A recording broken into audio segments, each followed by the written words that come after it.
Hello, Braves. Today I'm here with Dr. Moose. It's a pleasure to have you here at Novi. How are you feeling today?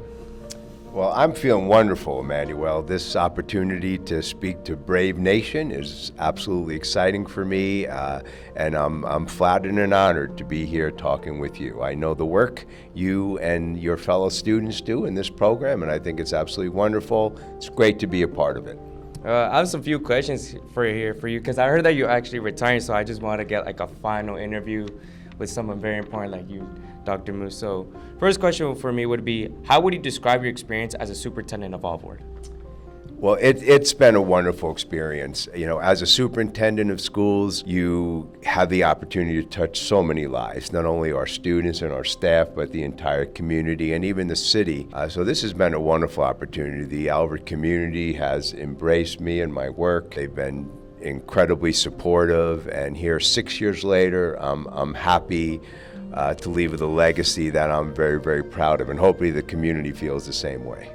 And second question, what are some of the biggest accomplishments or challenges you have overseen in your time as a superintendent? Well, I'm proud of so many things. Our students have excelled over the course of these 6 years through some of the most difficult times in the history of education. COVID was unprecedented, and we all rallied and worked together to get through it. We're still getting through it, and I'm sure the after effect of COVID will be felt for many years. But I'm very proud that as a community we passed Measure J, which is going to upgrade all of our facilities.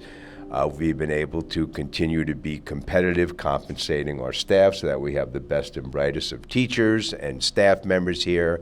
And that in general, we have improved our instructional program by virtue of bringing a lot of structure and good people to lead, including our principal here at Norte Vista High School, to Mr. Marquez, among the best and brightest leaders we have.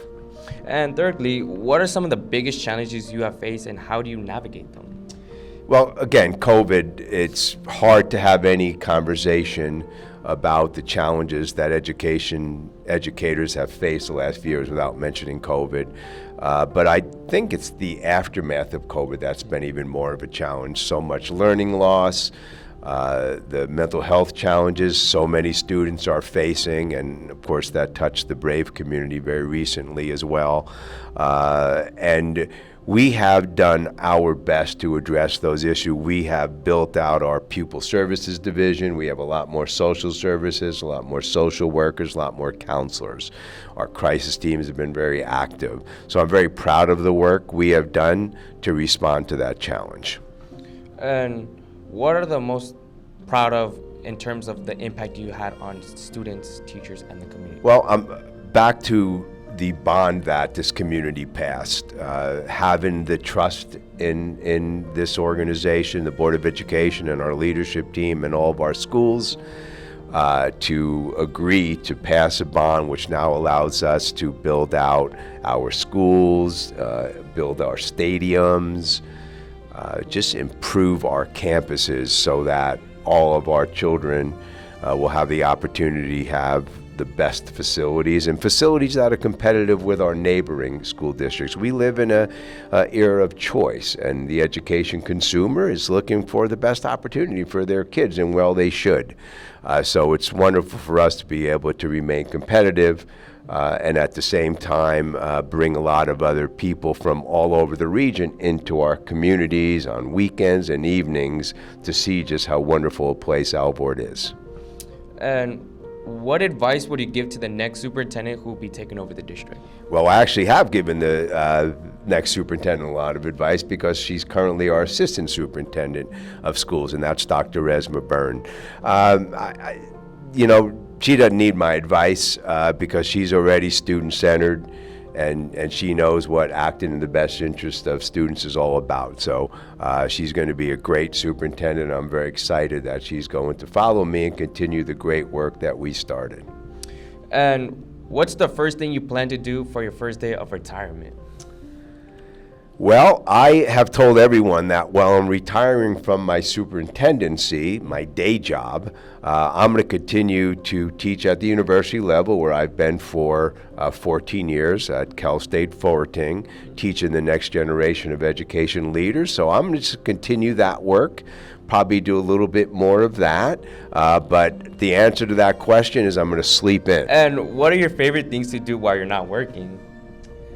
Well, I already mentioned my exercise routine. I'm pretty fanatical about staying healthy and staying fit, but I also love the arts. I love sports, love attending theater, concerts, and traveling, being outdoors, you name it. I just like to live.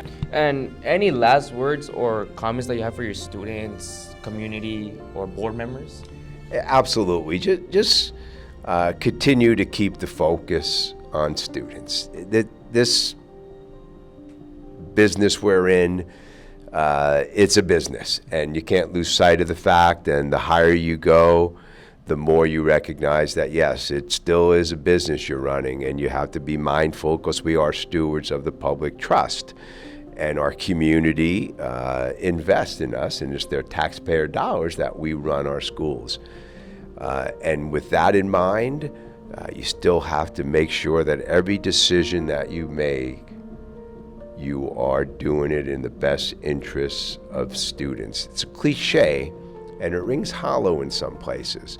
But our motto here, as part of our rebranding process that we did the last couple years, and I'm also very proud of the work that the organization did, our new motto is every student by name, which really speaks to what I just talked about with growing up in a time where you were not, your culture and who you were, your identity wasn't that important. You were going to just integrate. So I beg of everyone to just continue that focus on students. And if you feel like you're not putting students first because of whatever set of circumstances make that difficult, then step back, breathe, and go through the decision-making process again.